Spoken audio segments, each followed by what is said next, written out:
वेदं सुरूपं तथा वा कलत्रं यशश्चारुचित्र धनं मेरुतुल्यम् मनश्चेन लग्नं गुरोरङ्घ्रिफन्ने ततः किं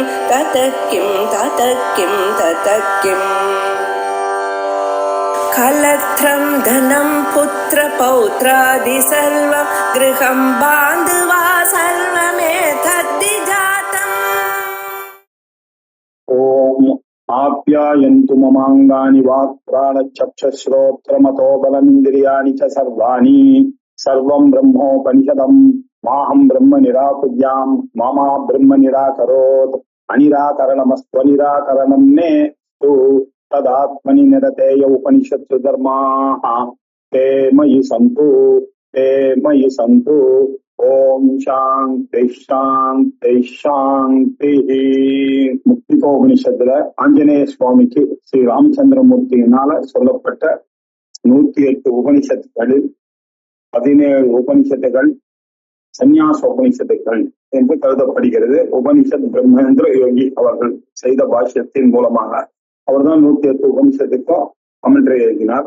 அந்த கமெண்ட்ரியில அவர் ஒரு 17 விஷயங்களை சந்நியாச உபனிஷத் அப்படின்னு சொன்னார். அதுல ராமகிருஷ்ணா மிஷன்ல ஒரு 7 உபனிஷத்தை அவர்கள் சந்நியாச உபனிஷத்துன்னு பிரிண்ட் பண்ணியிருக்கார். அதை தான் இப்போ நம்ம பார்த்துட்டு இருக்கோம். விக்ஷு உபனிஷத் பார்த்துட்டோம், அவதூத உபனிஷத் பார்த்தோம், ஜாபால உபனிஷத் பார்த்தோம், துரியாதீத அவதூத உபனிஷத் பார்த்தோம், கடருத்ரோபனிஷத் 5 உபனிஷத் பார்த்தோம். 6வது உபனிஷத் குந்திகோபனிஷத் அப்படின்ற உபனிஷத்தை இப்ப பார்த்துட்டு இருக்கோம். இது சாமவேதத்துக்கு சேர்ந்ததான உபனிஷத்துக்கு அப்படின்றதை பார்த்தோம். இது நேர சப்ஜெக்ட் போக ஆரம்பிச்சிட்டு இதுல எந்த ஒரு கதையும் இல்லை. நேர சம்சார பரிப்பிராய பூர்வம் கர்த்தஜ்யதாமனு கிரமணம் அப்படின்னு நேர சந்நியாசத்தை பத்தி ஆரம்பிச்சுட்டு அவர் ஆரம்பிச்சுட்டாரு. இது ஒரு விசேஷம் இந்த உபனிஷத்துல. சாதாரணமா எல்லா உபனிஷத்துலயும் கேட்டவர் யாரு, சொல்றவர் யாரு, அவருடைய ஸ்ரோத்ரு கௌரவம், பக்திரு கௌரவம், அப்புறம்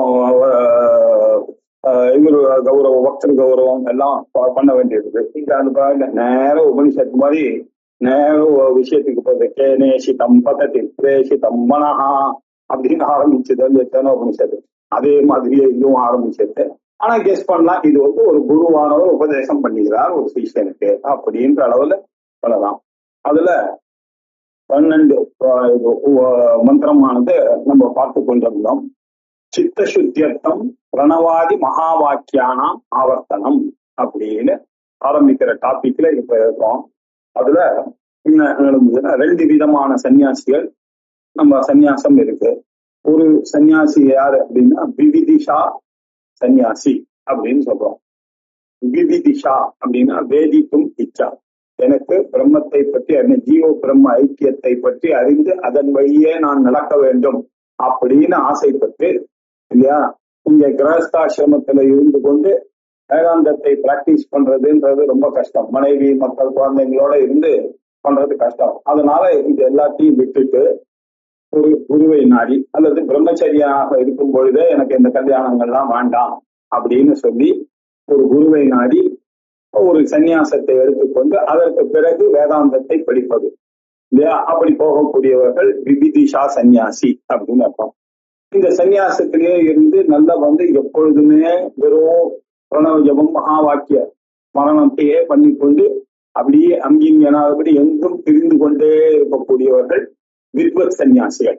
அவர்கள் வித்வத் வந்த பிறகு அவர்கள் ஜன சமூகத்திலும் இருக்கலாம், ஜன சமூகம் வேண்டாம்னு தனியாகவும் இருக்கலாம், எப்படி வேண்டுமானாலும் இருக்கக்கூடிய விருத்தி. பாசிவாகவும் அவர்கள் சன்னியாசியாக இருக்கலாம், ஆக்டிவாக சன்னியாசியாகவும் இருக்கலாம் இல்லையா. இதுதான் நம்ம ஆச்சாரியாலாம் இருந்து கொண்டு கோயில்கள்லாம் போய் உத்தாரங்கள்லாம் பண்ணார், பாஷ்யங்கள்லாம் எழுதினார், சிஷியர்களுக்கு பாடம் சொன்னார். இப்படி சன்னியாசிகள் இருக்கலாம். சில சன்னியாசிகள் இதெல்லாம் எதுவுமே வேண்டாம் அப்படின்னு ஓரமா போய் ஒரு குகையிலையோ மலையிலையோ அப்படி போய் உட்கார்ந்துட்டு இருக்கலாம், அல்லது சஞ்சாரம் பண்ணி கொண்டே இருக்கலாம். இதெல்லாம் வித்வத் சன்னியாசிக்கு கோ விதிகி கோ நிஷேதம். அவளுக்கு எந்த விதியும் கிடையாது, எந்த நிஷேதமும் கிடையாது. ஆனா விவிதிஷா சன்னியாசியா இருக்கக்கூடியவர்கள் சந்நியாச தர்மத்துல என்ன சொல்லப்பட்டு இருக்கிறதோ அதெல்லாத்தையும் ஃபாலோ பண்ண வேண்டும் அப்படின்னு இருக்கு. இப்படி விவிதிஷா சன்னியாசியாக இருக்கக்கூடியவர்களுக்கு இங்க உபதேசம் நடந்திருக்கு. அத அத்தியாத்ம மந்திரான் ஜபேத், அவர்களுக்கு சொல்லியிருக்கு இந்த மந்திரங்களை எல்லாம் நீ ஜபிக்கலாம். எப்படிப்பட்ட மந்திரங்கள் ஜபிக்கிறோம் அப்படின்னா உபனிஷத் மந்திரங்கள், அத்தியாத்ம ஆத்ம ஞானத்துக்கு ஹேதுவான உபனிஷத் எல்லாம் இருக்கு இல்லையா, அந்த ஸ்ருதி ஸ்டேட்மெண்ட்ஸ் எல்லாம் இருக்கு இல்லையா, அதையெல்லாம் தானிக்கலாம். சத்தியம் ஞானம் அனந்தம் பிரம்மா அப்படின்னு, தத்துவமசி அகம் பிரம்மாஸ்மி பிரஜானம் பிரம்மா, இப்படிப்பட்ட வாக்கியங்களை எல்லாம் அவர்கள் ஜபம் பண்ணிக்கொண்டே இருக்கலாம். அப்படிப்பட்டவர்களுக்கு இந்த சந்நியாச தீட்சையானது சொல்லப்படுகிறது. தீக்ஷா நியமாக 12வது மந்திரம். தீக்ஷாம் உபேயாத், இது போன தடவை பார்த்தோம். தீட்சை எடுத்துக்கொள்ள வேண்டும். உபேயாத் அப்படின்னாரு. தீக்ஷா அப்படின்னா என்ன, அது தெரிஞ்சுக்காம தீட்சை எடுத்துங்கன்னு சொல்ல முடியாது. தி அப்படின்னா என்ன அர்த்தம், ஞானம் அப்படின்ற அர்த்தம். ஷா அப்படின்னாக்க ஷபனம் இல்லையா, ஷபனம்னா டிஸ்ட்ரக்ஷன். எதை டிஸ்ட்ரக்ஷன், கர்மா, இம்பியூரிட்டிஸ், பாபங்கள், இதையெல்லாம் நீக்குவது தீட்சை. ஞானத்தை கொடுத்து பாபத்தை நீக்குவது தீக்ஷா அப்படின்னு சொல்லப்படுகிறது.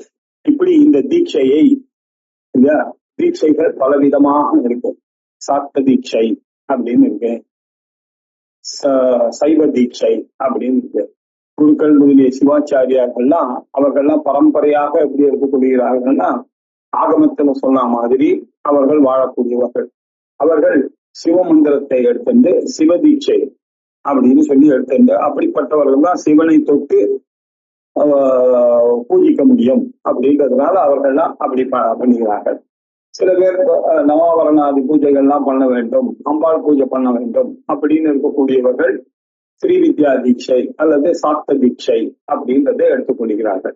அந்த சாக்த தீட்சைக்குள்ள பல விதங்கள் இருக்கு, சைவ தீட்சைக்குள்ள பல விதங்கள் இருக்கு.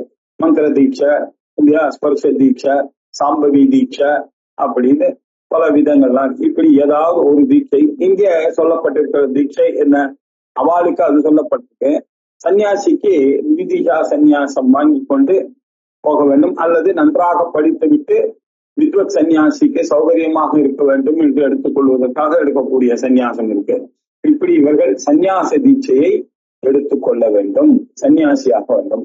சந்நியாச தீட்சை எடுத்துக்கொள்றதுன்னா என்ன அப்படின்னாக்க, காஷாய வாசாக, முதல்ல காஷாயத்தை அவர்கள் அணிந்து கொள்ள வேண்டும். காஷாயம் என்றால் சேப்பு கலரான ஒரு வஸ்திரத்தை அவர்கள் அணிந்து கொண்டு போக வேண்டும். அவர்கள் வரும்பொழுதே ஜனங்களுக்கு தெரிய வேண்டும், இவர் வருகிறார். இவர் வரும்பொழுது நம்ம அவர்கள் பிரம்ம சிந்தனையோட வரக்கூடியவர்கள்.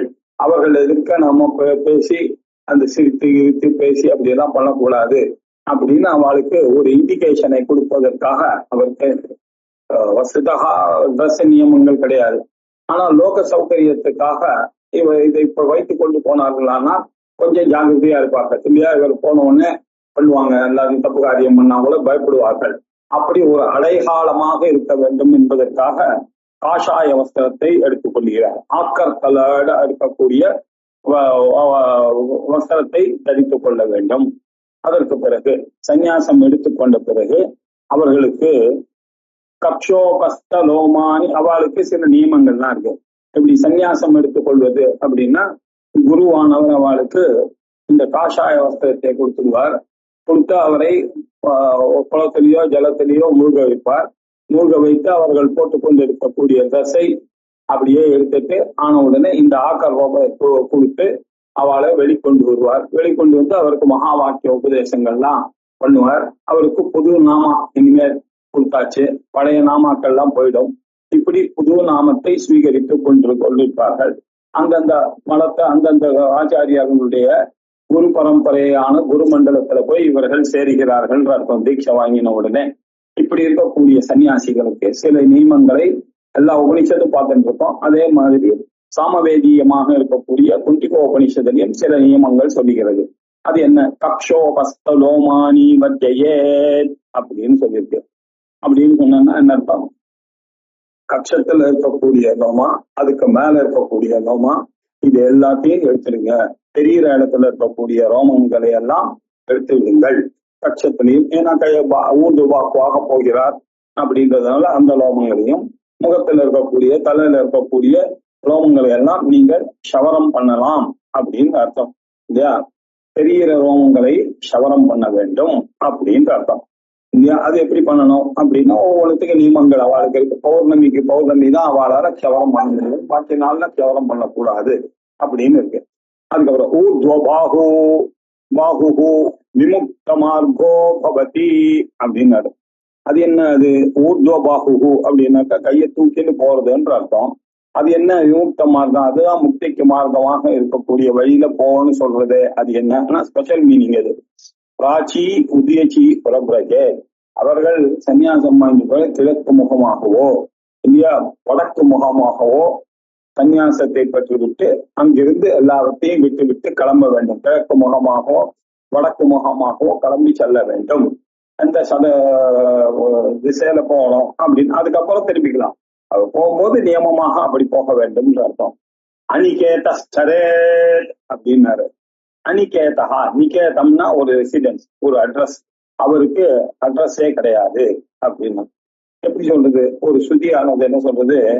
அஷ்டௌ மாசி ஏகாக்கி எதிஷ்டரே அப்படின்னு சொல்றது. 8 மாசம் சன்னியாசம் எடுத்தோன்னு அவர் யாரோடையும் பேசாம தனியாக இருந்து போய் பழக வேண்டும். மடத்துல இருக்காருன்னு வச்சுங்க, அப்படியே அவர் சன்னியாசத்தை எடுத்து இங்கே இருந்தாருன்னா அவர் சன்னியாசமானது பண்ண முடியாது. எப்ப பார்த்தாலும் ஜனங்களோடயே இருந்துட்டு அந்த சன்னியாச தர்மத்தை கடைபிடிப்பது ரொம்ப சிரமம்.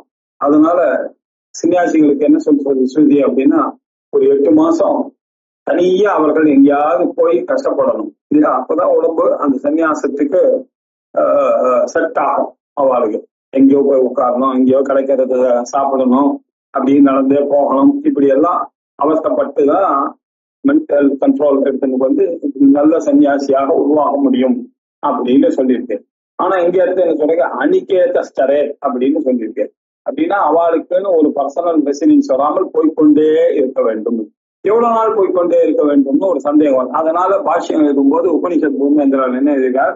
அஷ்டௌ மாசி ஏகாக்கி யதிஷ்டரே அப்படின்ட்டு சொல்லி இருக்கிறதுனால கொஞ்ச நாளைக்கு இவர்கள் அட்ரஸ் இல்லாமல் இருக்க வேண்டும் அப்படின்னு அர்த்தம். அதுக்கப்புறம் பிக்ஷாஷி அப்படின்னு போட்டார். பிக்ஷாஷி அப்படின்னா எப்பொழுதும் அவர்கள் பிக்ஷை வாங்கலாம், பிக்ஷை வாங்கியே இருக்க வேண்டும் அப்படின்னு. அப்படின்னா என்ன அர்த்தம்? அந்தந்த சன்னியாசி எந்த சன்னியாசத்தை எடுத்துக்கொள்கிறார்களோ அந்த சன்னியாசத்துக்கு ஏற்ற மாதிரி. இப்ப குட்டிச்சக்க சன்னியாசியா இருந்தா அவ யார் வீட்டுல இருந்து வர சாதகம்லாம் வாங்கலாம். பூதகனா இருந்தா அங்க போய் எங்க தண்ணி நிறைய இடம் இருக்கோ, மந்திரம் எங்க இருக்கோ, தீர்த்த யாத்திரங்கள் அங்க போய் இருக்கக்கூடிய அந்த ஆசிரமங்கள்லாம் அவ கொடுக்கக்கூடிய சன்னியாசிகளுக்கு எல்லாம் போடக்கூடிய அந்த பிக்ஷையை கொண்டு இருக்கலாம். சில வசதியான சன்னியாசிகளாக இருந்தால் அவர்கள் எல்லாம் 5 வீடு இல்லையா அப்படிதான் இருக்கணும். ஏகாண்ணன் இல்லையா, சில பேருக்கு ஏகாண்ண தியாகி அப்படின்னு பேரு. அவர்கள் ஏகாண்ண தியாகிகளாக இருந்து சங்கல்பம் பண்ணி கொண்டார்கள். ஒரு வேளைதான் சாப்பிடுவார்கள். அது ஏதோ கிடைக்கும் போது சாப்பிட வேண்டியது, அது கிடைக்கலன்னா அவ்வளவுதான். இப்படி இருக்கலாம். அல்லது சில பேர் மதுக்கர புத்தி, அவளுடைய குரு பர்மிஷன் கொடுக்குற மாதுக்கரப்பா நீ உனக்கு பசிக்குதுன்னா அது வீட்டுக்காவது போய் பிக்ஷை எடுத்து நீ சாப்பிடலாம் அப்படின்னு சொல்லுவார். இப்படி மொத்தத்துல பிக்ஷை எடுத்துதான் ஜீவனம். இவர்கள் கையால அடுப்பு கிட்ட போறது, அடுப்புல சமைக்கிறதுன்றது கூடாத விஷயங்கள். ஒரு சன்னியாசி பண்ணக்கூடாது. பணத்தை தொடக்கூடாது, நெருப்பு கிட்ட போகக்கூடாது. இதெல்லாம் சன்னியாசிகளுடைய தர்மம். அவ பண்ணி சாப்பிடலாம் முடியாது, யாராவது கொடுத்தாதான் சாப்பிட முடியும் அவர்களால அப்படின்னு இருக்கும். இப்படி பிக்ஷாஷியாக, ஆஷின்னா சாப்பிடுறது, பிக்ஷாஷின்னா பிச்சை எடுத்து சாப்பிடுபவராக ஆகலாம். அப்புறம் நிதித்தியாசனம் தத்யாத். அது என்ன தத்யாத்னா தியாயேத் அப்படின்னு அர்த்தம். தியாயேத்னா என்ன? நிதித்தியாசனம். நிதித்தியாசனம் என்ன? பிரம்மரூப இல்லையா சன்னியாசம். அது என்ன? வித்வத் சன்னியாசியாக இருந்தால் என்ன பண்ணணும்? அவர் தான் படிச்ச அந்த சிரவணம் பண்ணனை மரணம் பண்ணதை அப்படியே அசிமிலேட் பண்ண கொள்ள வேண்டும். அப்படியே இந்த அசிமிலேஷனுக்கு பேர் தான் வேதாந்தத்தை அப்சார்ப் பண்ணி கொள்ள வேண்டும். அப்சார்ப் பண்ணணும்னா அப்படியே அந்த ஜீவ பிரம்ம ஐக்கியமான சேச்சுரேட் ஆகணும் இல்லையா அவர்கள் புதிய. இதற்கு பெயருக்கு, இந்த சேச்சுரேஷனுக்கு பேர் தான் நிதித்தியாசனம். அப்ப அந்த படிச்ச நாலேஜ் அவர்தாக ஆக வேண்டும் அப்படின்னு நம்ம சொல்லுவோம் இல்லையா. நிதித்தியாசனம், பிரம்மரூப நிதித்தியாசனம் தத்யாத். இதிலேயே அவர்கள் தியானித்துக் கொண்டிருக்க வேண்டும். பவித்திரம் தாரையேத் ஜந்து சம்ரக்ஷணார்த்தம். சில சமயத்துல அவர்கள் பியூரிட்டிக்காக வேண்டி பவித்திரத்தை அளிக்கலாம். ஆனால் வித்வத் சன்னியாசியாக இருந்தால் பவித்திரம் என்றால் ஞானம் அப்படின்னு அர்த்தம். நகி ஞானேன சதுச்சம் பவித்திரமிக வித்யதே தத்வயம் யோக சம்சித்திம் காலேனாத்மனி விந்ததே அப்படின்னு பகவான் சொல்லியிருக்காரு பகவத்கீதையில. இப்படி ஞானம் தான் அவளுக்கு பவித்திரம். எப்பொழுதும் அந்த ஞானத்திலேயே அவர் ஞானம் காரையே எப்பொழுதும் எப்பொழுதும். அது மாத்திரம் இல்ல, லோக சங்கிரகார்த்தம் ஜந்து சம்ரக்ஷணார்த்தம் இல்லையா. அவர்கள் ஜந்து சம்ரக்ஷணார்த்தம் அவர்கள் அந்த நாலேஜிலேயே இருந்து கொண்டு இருக்க வேண்டும், ஜனங்களை காப்பாற்றுவதன் பொருட்டு. ஜந்து சம்ரக்ஷணார்த்தம் சர்வம் கல்விதம் பிரம்மா அப்படின்ற நாள் எல்லாரையும் ஆத்மாவாகவும் எல்லா வஸ்துக்களையும் எல்லா ஜந்துக்களையும் எல்லா மனிதர்களையும் ஆத்மாவாக தன்னுடைய ஆத்மாவாக பாவிக்க வேண்டும் என்பது அர்த்தம். ததபி ஸ்லோகாக பவந்தி. இதற்கும் சில மந்திரங்கள் இருக்கிறது, ருக்வேத மந்திரங்கள் இருக்கு. குண்டிகாம் சமசம் சிக்யம் திரிவிஷ்டம் உபானஹௌ ஷீதோபகாதினீம் கந்தாம் கௌபீன ஆச்சாதனம் ததா பவித்ரம் ஸ்நானசாட்டிம் ச உத்தராசங்கமே வச அதோதிரிக்தம் யத்கிஞ்சித் தத்சர்வம் தத்வர்ஜயேத் யதிஹி. இன்னொரு ஸ்லோகமும் இந்த சந்நியாச தர்மங்களை சொல்லுகிறது, இன்னொரு ருக்வேத மந்திரமும் சொல்லுகிறது. அதையும் இந்த குண்டிகோபனிஷத் படிக்கிறது. அது என்ன? குண்டிகாம் அப்படின்னா கமண்டலு அப்படின்னு அர்த்தம். குண்டிகாம் அவர் ஒரு கமண்டலம் வைத்துக் கொள்ளலாம். அதற்கு பிறகு அவர் அதாவது குமண்டலம் வைத்துக் கொள்ளலாம் அப்படின்னா கமண்டலம் மாத்திரம் வைத்துக் கொள்ளலாம் அப்படின்னு நம்ம புரிஞ்சுக்கணும். ஏன்னா பின்னாடி சொல்ல போறார் குண்டிகாம். அதுக்கப்புறம் சமசம் அப்படின்னா சமசம் அப்படின்னாக்க யாகத்துல சமசம்னா பாத்திரம், மண்ணுனால ஆனப்பட்ட தாரு பாத்திரங்கள் இல்லையா. இங்க சமசம் சன்னியாசி கிட்ட சமசம்னு சொன்னா பாத்திரம் அப்படின்ற அர்த்தம். இங்க என்ன பாத்திரம் அப்படின்னாக்க நாளிகேர கபால அர்த்தம் அப்படின்னு. அவளுடைய பாத்திரம் என்ன அர்த்தம்? சாதாரணமா நல்ல தேய்ச்ச கொட்டாங்குச்சியினுடைய பாதிதான் அவளுடைய பாத்திரமாக வைத்துக் கொள்ள வேண்டும். கொட்டாங்குச்சி பாதி கொட்டாங்குச்சி இல்லையா. அது நாளிகேர கபால அர்த்தம். நாளிகேர கபாலம் அர்த்தம் அதனுடைய பாதியாக இருக்கக்கூடிய அதுதான் அவர்கள் தண்ணி குடிக்கிறதுக்கோ சாப்பாடு வாங்கிக்கிறதுக்கோ யூஸ் பண்ண வேண்டிய பாத்திரம். அது சமசம் அப்படின்னு பேரு. அதுக்கப்புறம் சிக்கியம் அப்படின்னாக்கா ஒரு பை சஞ்சி. அவர்கள் ஏதாவது வேணும்னாக்கா இதெல்லாம் வச்சுக்கணும். இந்த மிச்ச பாத்திரம் அந்த கபாலத்தை வைத்துக் கொள்வதற்கு ஒரு பை வைத்துக் கொள்ளலாம். அதுக்கு பேர் சிக்கியம் அப்படின்னு பேரு. திரிவிஷ்டபம் அப்படின்னாக்கா திரிவிஷ்டபம் அப்படின்னா 3 உலகத்திற்கும் திரிலோக சஞ்சாரி அப்படின்னு நம்ம சொல்றோம். அது சொல்ல திரிவிஷ்டபம்னா திரிலோக சஞ்சாரியாக அவர்கள் போக வேண்டும். அப்படி போகும்பொழுது அவர்கள் என்ன பண்ணலாம்? உபானஹௌ அப்படின்னு. அது என்ன உபானஹௌ? திரிவிஷ்டபம் உபானஹௌனா பாத திராண தரௌ இத்தியர்த்தா அப்படின்னு பாஷ்யம் பண்றாரு இல்லையா. பானஹௌனா பாத திராண தரௌ, பாதத்தை காப்பாற்றக்கூடியதான செருப்பு அப்படி பாதுகை அப்படின்ற அர்த்தம். உபானஹௌ அப்படின்னா 2 பாதுகை, 2 பேருன்னா ஒரு செட்டு உபாதஹௌ. அப்புறம் அவர்கள் ஒரே ஒரு போர்வை தயார் அளவுக்கு கீப் நல்ல கம்பளி ஒண்ணு வச்சுக்கலாம். ஏன்னா எங்க படுத்துப்பாங்கன்னு தெரியாதவங்க வெயில் காலமா இருந்தா அங்க தேவைப்படும். பூச்சி கீச்சி எல்லாம் இருக்கும், தேடு பாம்பு பூச்சிகள்லாம் இருக்கிற இடத்துல படுத்தோம்னா ஒரு கம்பளி தேவைப்படும். இல்ல குளிர்காலமா இருந்தா போத்திக்கிறதுக்கு வேணும். அதனால இவர் ஷீதோபகாதினீம் கந்தாம், சீதம் கோல்டு இதுல இருந்து காப்பாற்றிக் கொள்வதற்காக, ப்ரொடெக்ஷன் ஃப்ரம் கோல்டு, அதற்காக வைத்துக் கொள்வதற்காக ஒரு துணி வைத்துக் கொள்ளிக்கலாம் தான் சொல்லி. அதுக்கு நம்ம சொல்றோம் அது கம்ப்ளீன்னு. நம்ம அது ஆக்சுவலா அவங்க சொல்லியிருக்கிறது கந்தாம்னா ஒரு குளோத் வைத்துக் கொள்ளலாம், அவ்வளவுதான். கௌபீன இல்லையா. அதே மாதிரி கௌபீனம் அப்படின்னாக்க ஒரு லாயன் கிளாத். என்ன அதுக்கப்புறம் ஆச்சாதனம் ததா உடம்பை போத்திக் கொள்வதற்காக வைத்துக் கொள்ளலாம். அவ்வளவுதான் சார் ஒரு ஆள் வச்சுக்கணும். அதுக்கப்புறம் பவித்திரம் இல்லையா? பவித்திரம் அப்படின்னா சில காரியங்கள் அவர்கள் செய்யும் பொழுது கர்ப்பையை கையில் மாட்டிக்கொண்டு செய்ய வேண்டிய பவித்திரமான காரியங்கள் செய்யும் பொழுது அப்படி ஒண்ணு. வீட்டுல சன்னியாசியா இருந்தா பவித்திரம்னா ஞானம், ஞான மார்க்கமா இருக்கணும் அப்படின்னு சொல்லியிருக்கார். விவிதிகா சன்னியாசியாக இருந்தா பவித்திரம், ஒரு கர்ப்பையில ஒரு ரிங் வைத்துக் கொள்ளலாம் அவர்களுக்கு. ஏன்னா எதையாவது எடுக்கணும்னா அவெல்லாம் கர்ப்பையத்தை சேர்ந்தா அதெல்லாம் பண்ணணும் அப்படிங்கிறத கையில பவித்திரம். அப்புறம் ஸ்நான சாட்டி, ஸ்நான சாட்டி ஏன்னா அவன் கையில போட்டு இருக்கிறத அப்படி வச்சுட்டு அவர்கள் ஒரு ஸ்நான சாட்டியை வைத்துக் கொண்டு ஸ்நானம் பண்ணுவாங்க. ஸ்நான சாட்டியை வைத்துக் கொண்டு பண்றது ஸ்நான சாட்டிஞ்ச உத்தரா சங்கமேவச்ச. உத்தரா சங்கம் அப்படின்னா அப்பர் கிளாத்து அப்படின்னு அர்த்தம். விவிதிகா சன்னியாசியா இருந்தா, வித்வத் சன்னியாசியாக இருந்தா வேதாந்த விசாரம் பேர் தான் உத்தரா சங்கம் அப்படின்னு. உத்தரா சங்கம்னால வேதாந்த விசாரம் இருந்ததுன்னா ஒரு அப்பர் கிளாத் வைத்துக் கொள்ளலாம், 2 கிளாத் வைத்துக் கொள்ளலாம். பரமஹம்ச சன்னியாசிக்கு ஒரே ஒரு கிளாத் தான், வேணும்னா இன்னொரு கிளாத் மேலே போட்டுக் கொள்ளலாம் அப்படிங்கிற அர்த்தம். இப்படி குண்டிகாம் சமசம் சிக்கியம் திரிவிஷ்டபம் உபானிகௌ சீதோபகாத்தினி கந்தாம் கௌபீன ஆச்சாதனம் ததா பவித்ரம் ஸ்நானசாட்டிம் ச உத்தராசங்கமேவச்ச அப்படின்னு சொல்லி இவ்வளவுதான் சார் உங்களுக்கு அளவுடு இல்லையா? என்ன ஒண்ணு அவருக்கு வாட்டர் பாட்டு 2 ஒரு பவுல் வச்சுக்கலாம், இன்னொன்னு ஒரு பேக் வச்சுக்கலாம். அதுக்கப்புறம் 3 உலகத்திலையும் சஞ்சரிக்கிறவரா இருக்கணும்.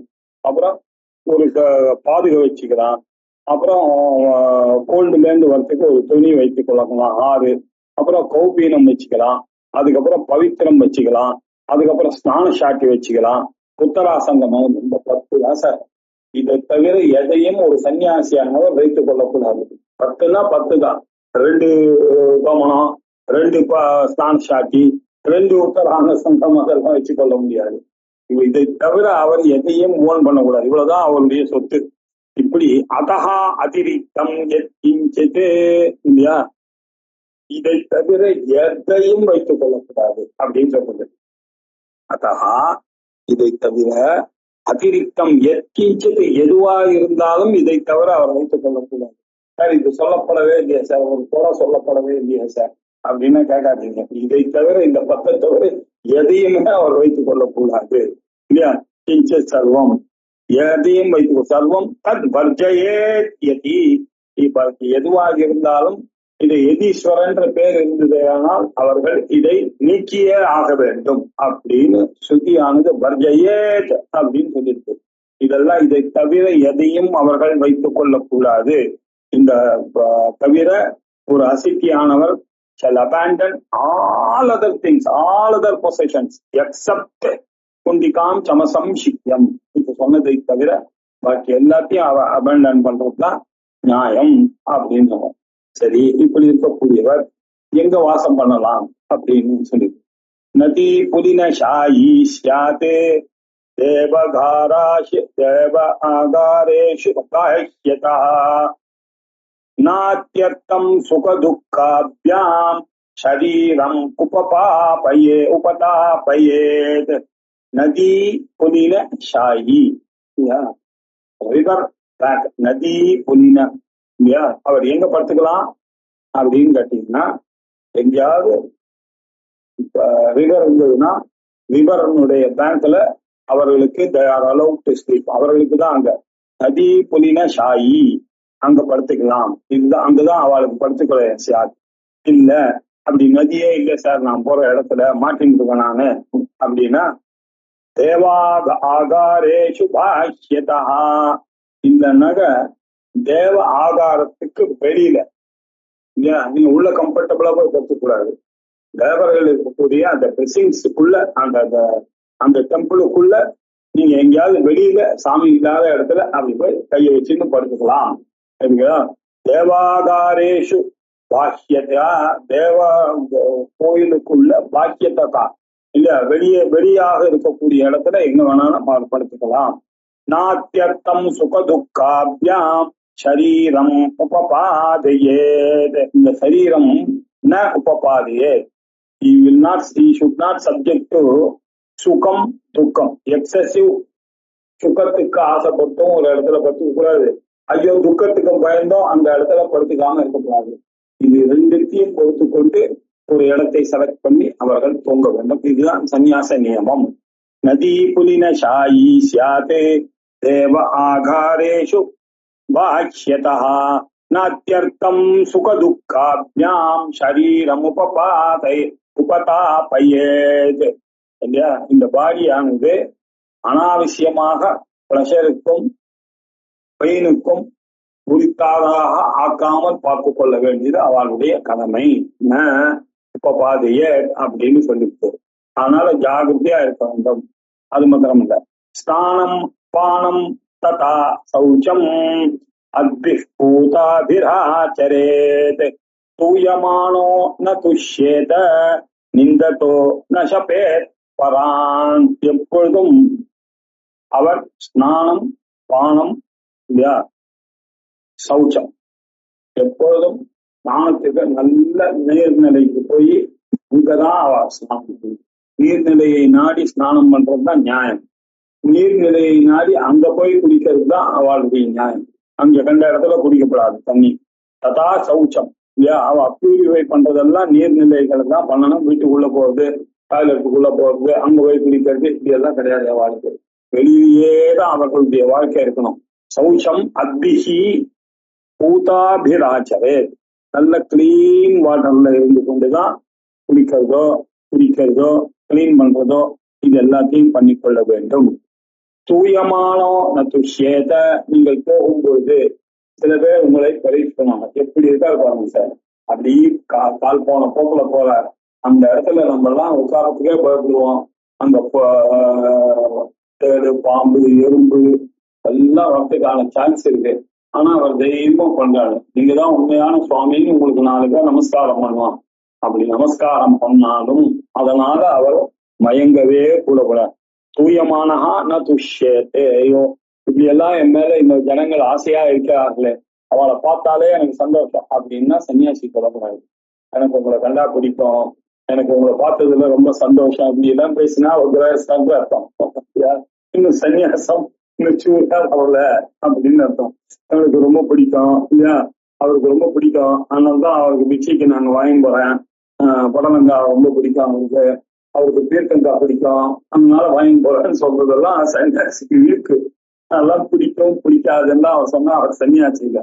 அவர் என்ன பண்ணோம், தூயமானஹா ந துஷ்யேத். யாராவது ஸ்தோத்திரம் பண்ணா அவர் சந்தோஷமே அடைய மாட்டார், அடையப்படாது அப்படின்னு சொல்லிருக்கு இல்லையா. அவருக்கு சந்தோஷம் பண்ண வந்தது ஆனால் அவர் he should not enjoy that blessing. அதே சமயத்துல நீந்ததா கண்டபடி திட்டவங்களுக்கு எல்லாம் இதான் வேலையாகும். யூஸ்ஃபுல்லா ஏதாவது நாட்டுக்கு ஏதாவது பண்றீங்க, நீங்க வாட்டுக்கு ஒரு கமெண்ட்ல திட்டுன்னு அங்கங்க சுத்திட்டு இருக்கீங்க, என்னையா இது, it will not be useful to the society அப்படின்னு 4 பேர் கேட்பாங்க. 4 பேர் இல்லை, எத்தனையோ இருக்கார்கள், கம்யூனிஸ்ட் இருக்காங்க, நாஸ்திகர்கள் இருக்கார்கள், பிடிக்காதவர்கள் இருப்பார்கள், ஏதோ ஒரு கோபத்தில் இருக்கக்கூடியவர், இவர்கள் எல்லாம் பேசுவார்கள். பேசாமல் இருப்பார்களா? அப்படி நிந்தனம் பண்ணா நான் ஷபேத் பரான், அவர்களை உடனே கோபத்துல சாபம்லாம் கொடுக்க முடியாது. அவளுடைய மென்டல் அகனி அவன் வெளிப்படுத்தலாம் என்கிட்ட. Okay, let him be happy with that. நான் I become is target today. நல்லா திட்டுறான், ஓகே ரைட் போ. ரொம்ப நாளா அவனுக்கு யார நேரம் திட்டு வாங்குறதுக்கு ஆள் இல்லை, இப்ப என்ன பார்த்தான், நானா சிரிச்சிலே கேட்டு இருக்கேன் அப்படின்னு பார்க்கணுமே தவிர திருப்பி அவனை சபிக்கப்படாது. நிந்ததா ந ஷபேத் பரான், அவரை ஒரு நாளும் கர்ஸ் பண்ணக்கூடாது அப்படின்னு சொல்லிட்டார். 16. 17 பிக்ஷாதி வைதலம் பாத்திரம் ஸ்நான திரவியம் அவாரிதம் ஏவம் விருத்திம் உபாசீனஹா யதேந்திரியோ ஜபேத் சதா. பிக்ஷாட்சி, எப்பொழுதும் பிக்ஷை எடுத்துக்கொண்டே இருக்க வேண்டும். எதுல பிக்ஷை எடுக்க வேண்டும் அப்படின்னா வைதலம் பாத்திரம், பத்திர கர்த்தித கற்பன பாத்திரம் அப்படின்னு வியாக்கியானம் அதுக்கு. வைதலம் அப்படின்னாக்கா தலங்கள் இருக்கு இல்லையா, விசேஷமான தளங்கள். சில தளங்கள்லாம் நமக்கு யூஸ்ஃபுல்லா இருக்கும். இப்போ இந்த வாழைப்பூ இருக்கு இல்லையா, அது மேல இருக்கிறது அதை யூஸ் பண்ணிக்கலாம் இல்லையா. வில்வ தளங்கள் இல்லையா, சில மரத்தினுடைய தளங்கள் பெருசு பெருசா இருக்கும். அதுல இந்த மந்தார இலை அப்படின்னு சொல்லி நம்மலாம் அந்த காலத்தெல்லாம் மடிக்கு நம்ம யூஸ் பண்ணுவோம் இல்லையா, இலைகள். அந்த மாதிரி இலையை பறிச்சு அந்த இலையில ஒரு பாத்திரமா பண்ணி ஒரு தொன்னையா பண்ணி அதை பிக்ஷாடனத்துக்கு யூஸ் பண்ணி கொள்ளலாம். அப்படின்னு வைதளம் பாத்திரம் பிக்ஷைக்கு யூஸ் பண்ணி கொள்ளலாம். ரைட்டு. அதற்கு பிறகு ஸ்நான திரவியம வாரிதம். ஸ்நான திரவியம் இல்லையா, அவர் எதை குளிக்கலாம், குளிக்கும் போது எதை தேய்த்து கொள்ள வேண்டும் அப்படின்னாக்கா அத மிருத்திகா ஸ்நானம் இல்லையா, மிருத்திகையை தேய்த்து கொண்டு அவர் குளிக்கலாம் அப்படின்னு. அது ஃப்ரெஷ் மட்டுல இருந்து வரக்கூடியது. ஸ்நான திரவியம் அபாரிதம் இல்லையா, பூமியிலிருந்து எடுத்ததான அந்த மட்டை எடுத்துக்கொண்டுதான் அதான் உடம்புல தேய்ச்சிட்டு அவர் ஸ்நானம் பண்ணணும். சோப்பு கிழப்பெல்லாம் ஸ்நானம் பண்றது வழக்கம் இல்லை. அதுலயும் சில பேருக்கு மிருத்திகா ஸ்நானம் வர்ஜமும் சொல்லிருக்கு. உதீச்சகர்கள் பண்ணலாம், பூதகர்கள் பண்ணலாம். பாக்கி பேரெல்லாம் மூழ்கி ஸ்நானம் பண்ணுவாங்க தவிர தேய்த்து கொண்டு மண்ணை எடுத்து தேய்ச்சின்னு ஸ்நானம் பண்றது இல்லை. அது அந்தந்த சந்நியாச நியமத்துக்கு மாதிரி குளிக்க வேண்டும். ஏவம் விருத்திம் உபாசின்னு, அதுக்காக தான் இப்படி இந்த விருத்தியை கையாள வேண்டும். அது என்ன விருத்தியை கையாள வேண்டியணும் அப்படின்னாக்க சதா மந்திர ஜபகாதான் அவளுடைய ஏவம் விருத்தி உபாசினகா. இந்த மோடுலயே இந்த ஸ்டைல்லயே அவர்கள் இருக்க வேண்டும். இது எல்லாம் எது பண்ணாலும் மந்திர ஜபத்தோடையே பண்ணிக்கொண்டே அவர்களுக்கு வேண்டும். யதேந்திரியோ ஜபேத் சதா. இப்படி அவர்கள் எப்பொழுதும் அதே மாதிரியே இருந்து கொண்டு யதேந்திரியா யதா இந்திரியா ஜபேத்து சதா, அவாவா எப்பொழுதும் அந்த மந்திரத்தை சொல்லிக் கொண்டு இந்திரிய கட்டுப்பாடோடு இருந்து கொண்டே இருக்க வேண்டும். விஸ்வாயம் அனுசயோகம் மனசா பாவையே சுதீஹி. விஸ்வாயம், அது என்ன விஸ்வாயம்? விஸ்வாயம் அப்படின்னா விஸ்வத்துக்கு ஆயத்தனம் விஸ்வாயம். அதெல்லாம் பாஷ்யத்துல அவர் சொல்லியிருக்காரு. விஸ்வாயம் என்ன அர்த்தம்? விஸ்வத்துக்கு ஆயத்தனம் விஸ்வாயம் இல்லையா. தன் மோச்சதே இதி மயா. விஸ்வாயம் அணு அப்படின்னாக்க என்ன அர்த்தம்? விஸ்வத்துக்கு ஆயத்தனமாக அளவிடப்படுத்தக்கூடியதாக இருக்கக்கூடிய பிரணவ மந்திர ஜபம் அனுசம்யோகம். இந்த பிரணவ மந்திர ஜபத்தில் சதா ஈடுபட வேண்டும். எப்படி? மனசா. அதை ஈடுபடும் போது அவர் மனசுல என்ன நினைக்க வேண்டும்? சுதீஹி பாவையே. அது என்ன சுதீஹி பாவையது? ஒண்ணு பிரணவத்தை யோசிக்கலாம், அல்லது மகா வாக்கியமாக இருக்க வேண்டும். ஜீவ பிரம்ம ஐக்கிய மகா வாக்கியமாக இருக்கக்கூடிய அகம் பிரம்மாஸ்மி, அயம் ஆத்மா பிரம்மா, பிரஜானம் பிரம்மா போன்றவைகளையே அவர்கள் உபாசனை பண்ணிக்கொண்டே இருக்க வேண்டும்.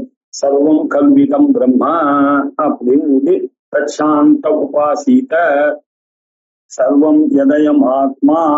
இப்படி மனசா சுதீஹி நல்ல எண்ணத்தோட இவர்கள் சதா சர்வகாலமும் தியானித்துக் கொண்டே இருக்க வேண்டும். இப்படி விஸ்வ அதிஷ்டானாத்து பஞ்சபூதானாம் வேதஹா இல்லையா, 5 எலிமெண்ட்ஸும் அதற்கெல்லாம் காரணமாக இருக்கக்கூடிய பிரம்மத்தையும் அவர்கள் நினைத்துக் கொண்டே இருக்க வேண்டும். ஆச்சாரியார் பஞ்சீகரணம் அப்படின்னு ஒரு பிரகரண கிரந்தத்தை எழுதியிருக்கோம். இந்த பஞ்சீகரணத்தை எதற்கு எழுதினார்னா, நமக்கு ஆச்சரியமா இந்த பஞ்சீகரணம் நம்ம தான் 19 படிச்சிருப்பாங்க இல்லையா அப்படின்னு நமக்கு எல்லாம் தெரியும். ஆகாஷா வாயு வாயோ அக்னி அக்னியராபா ஆத்ய பிருத்திவி பிருத்திவியா மோஜதையா இப்படி எல்லாம் நம்ம படிச்சிருக்கோமே, இப்படி எல்லாம் வருது அப்படின்னு சொன்னா இதுக்கு போய் இது ஆச்சாரியாலயம் புக்கு இருக்குன்னா அதை சந்நியாச உபனிஷத் அப்படின்னு சொல்லிதான் படிக்கிறார்கள் எல்லாம்.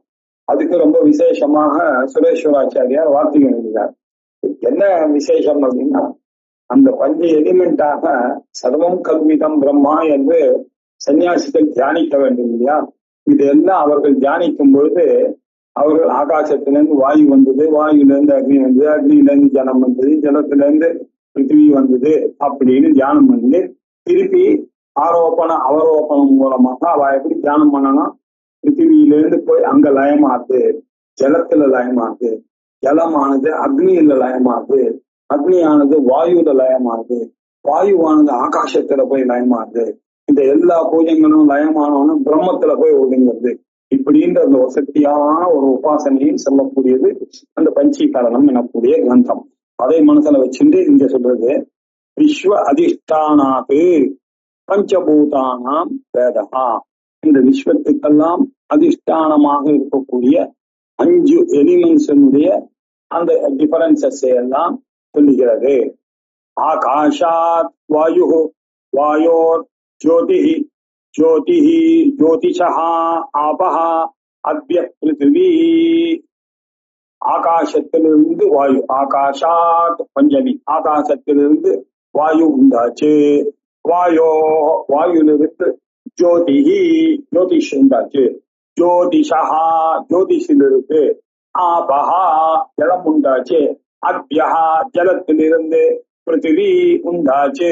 ஏதேஷாம் பூதானாம் பிரம்ம பிரபத்யே. இந்த பூதங்களுக்கெல்லாம் சப்ஸ்ட்ராட்டமாக இருக்கக்கூடியது எது அப்படின்னு பிரம்மன் தானே இது எல்லாத்துக்கும் காரணமா இருக்கு. எங்க போய் அந்த பிருத்திவியானது ஒடுங்குகிறது? வாட்டர் எங்க போய் ஒடுங்குகிறது? ஃபயர்ல. ஃபயர் எங்க போய் ஒடுங்குறது? வாயுல. வாயு எங்க ஒடுங்குறது? ஆகாசத்துல. ஆகாசம் எங்க போய் ஒடுங்கும்? எங்கேருந்து ஒடுங்கும்? அங்கதானே ஒடுங்கும். ராத்திரி தூங்கும் போது 11 மணிக்கு எங்க போச்சு நம்மளுடைய சரீரங்கள்லாம்? நம்மளுடைய மனசு எங்க போச்சு? புத்தி எங்க போச்சு? என்னுடைய நினைவுகள், மெமரி எல்லாம் எங்க போச்சு? இல்லையா? என்னுடைய பார்க்கும் தன்மை எங்க போச்சு? கேட்கும் தன்மை எங்க போச்சு? நுகரும் தன்மை எங்க போச்சு?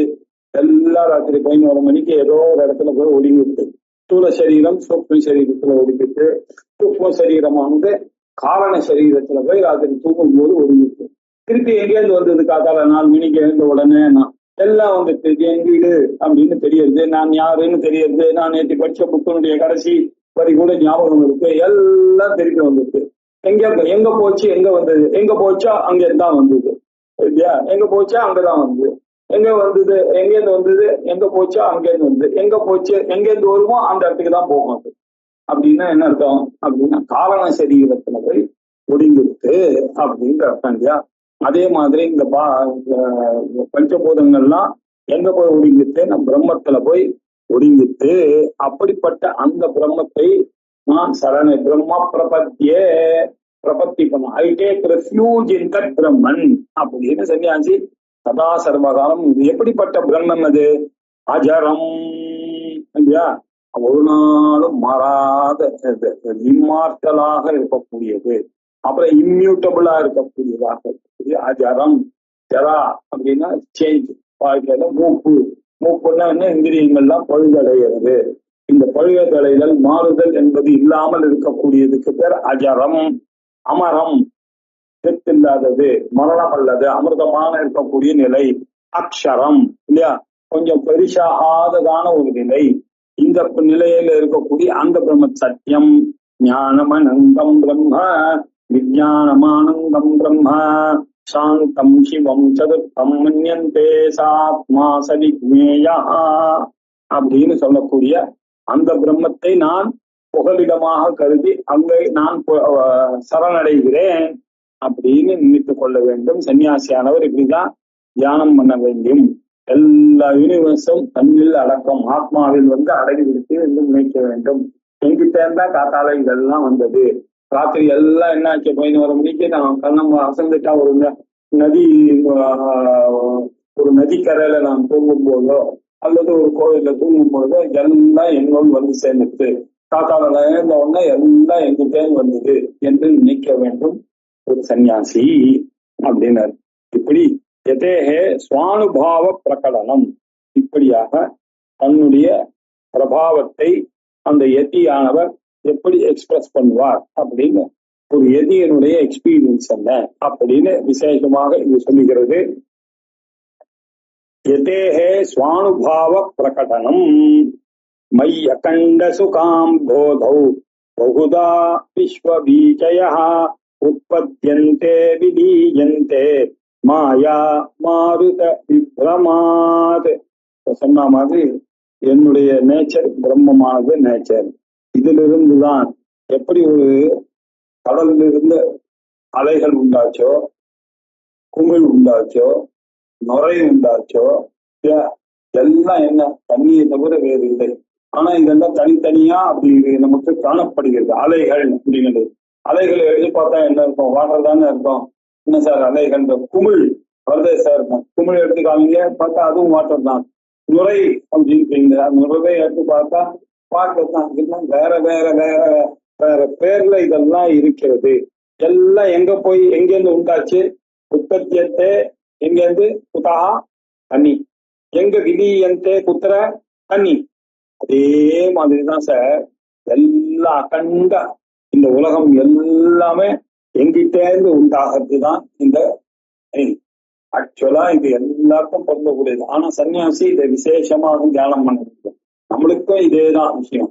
நாம எழுந்துட்டாதான் இந்த உலகம். நாம இல்லாத சமயத்துல இந்த உலகம் இல்லை. நான் இல்லையே உலகம் இல்லை. அதனால பிரம்மம் ஒண்ணுதான் சத்தியம், ஜெகத்து வித்யா என்பதுதான் கரெக்ட். நம்ம ஆனா அதை நம்புறதுக்கு ரொம்ப கஷ்டமா இருக்கு. அது எப்படி சார் நான் தவந்தாதான், நான் இல்லைன்னா கூட இந்த உலகம் இருக்குமே அப்படின்னு எல்லாரும் தவறாக நினைக்கிறார்கள். அதுதான் இந்த மாயை சதத்துடைய வேலை. இந்த மாயை என்ன பண்றது? உங்களை இல்லையா விசார சாகரத்துல ரொம்ப அழகா இதை பத்தி டீல் பண்ணியிருக்காரு நிச்சலதாசர்.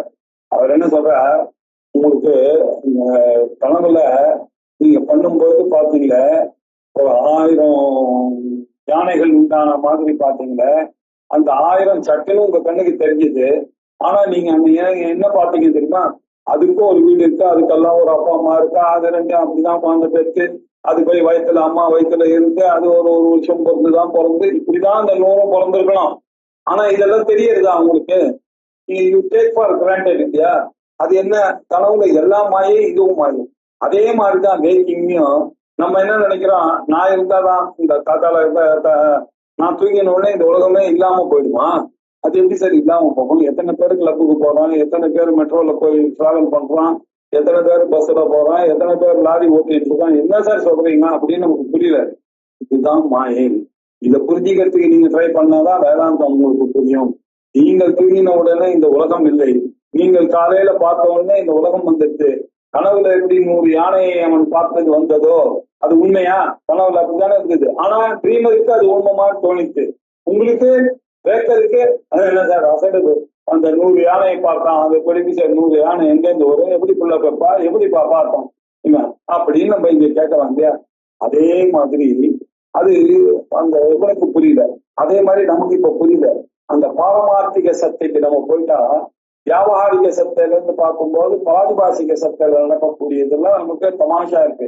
அதே மாதிரி இங்க நடக்கக்கூடியது உண்மை மாதிரி இருக்கு விவகாரத்துல. அந்த பாரமார்த்திக சத்தை அந்த பிரம்மஜானம் வந்த பிறகு இதுவும் நமக்கு கிளியர் ஆயிடும். அப்பொழுது வியாபாரிகமோ பிராதிபாசிகமோ ரெண்டும் ஒரே நிலைதான், ரெண்டும் பிராதிபாசிக்க நிலைதான். அந்த பிராதிபாசிக நிலைக்கு சொப்பனம்னு சொன்னோம், அவித்தியினால வருதுன்னு. இது மாயையினால வரக்கூடிய சொப்பனம் பாய்ந்த வேக்கிங் ஸ்டேட்ல வரக்கூடியது அப்படின்றதை தியானம் பண்ண வேண்டியதுதான் சன்னியாசிக்கு அழகு. எதேஹே சுவானுபவ பிரகடனம். இதுதான். இது 20வது ஸ்லோகத்திலிருந்து அவருடைய இது கொஞ்சம் விசேஷமாக சொல்ல போறார். இதை அடுத்த திங்கட்கிழமை அன்னைக்கு பார்ப்போம்.